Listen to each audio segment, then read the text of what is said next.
Hi folks, this is Laura at Backyard Naturalist Tarot.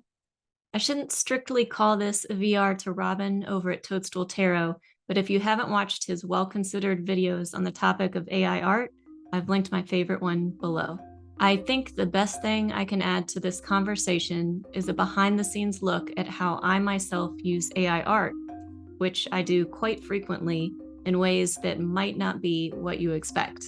Conversely, I don't use AI in the digital tarot deck I'm illustrating, and I'll show you why for that particular project, I don't. You won't find any opinions about morality, legality, or artistic integrity here, but if you've been curious, you'll get to see AI in action, and I hope it helps inform your thoughts moving forward.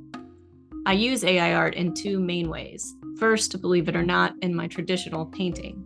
I do actually set aside my mouse for a paintbrush every now and then. When I used to create my painting scenes, I would, of course, start with a sketch.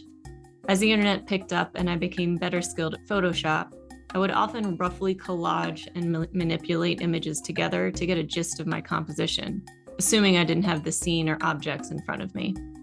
This collage then became the sketch and eventually the painting.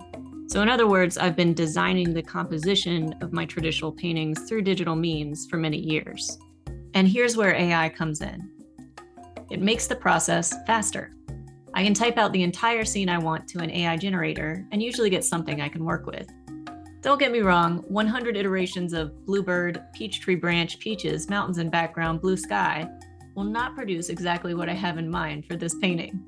In fact, it still takes a significant amount of time to edit, crop, move, and manipulate in Photoshop until I have the desired scene laid out. Sometimes an AI generation will inspire me to change the scene a bit. Sometimes I compile a scene from photographs I've taken and I don't need to use AI at all. The second way I use AI is best described as silliness. For several years, I've hosted weekly catch-ups for distant family members on Zoom. The new version of both Photoshop and Adobe Illustrator have AI functions built right in. So for example, I can take an existing photograph of my parents' living room and then add monkeys. Looks straightforward, and to a degree it is, but often AI generation struggles with the details of appendages and other minutiae. It took me about half an hour to generate monkeys that looked natural where I placed them, correct some errant artifacts, generate water for the floor, and add the text in Illustrator. For someone who hasn't been in the digital art business for decades, this would have taken longer, AI or not. And if you look closely, it ain't perfect. But for me, it's a fun way to spice up the weekly Zoom reminder that goes out to my family. On a more serious note, this built-in AI in the new Photoshop, called generative fill in most situations, does have its more practical purposes. The most helpful for me is its ability to change the proportions of artwork and photos. Say I have a picture in landscape format, but I desperately want it to be the same size as, say, a tarot card. The AI in Photoshop will generate what it thinks should be there and fill in the gaps so you can make your kitty deck, or change the orientation of any artwork or photograph without losing information. For me, this is actually far more useful than monkeys. And now a perfect example of where I don't use AI, the Backyard Naturalist Tarot deck itself. As I've covered in past videos on this channel, I'm illustrating this deck 100% digitally in Adobe Illustrator.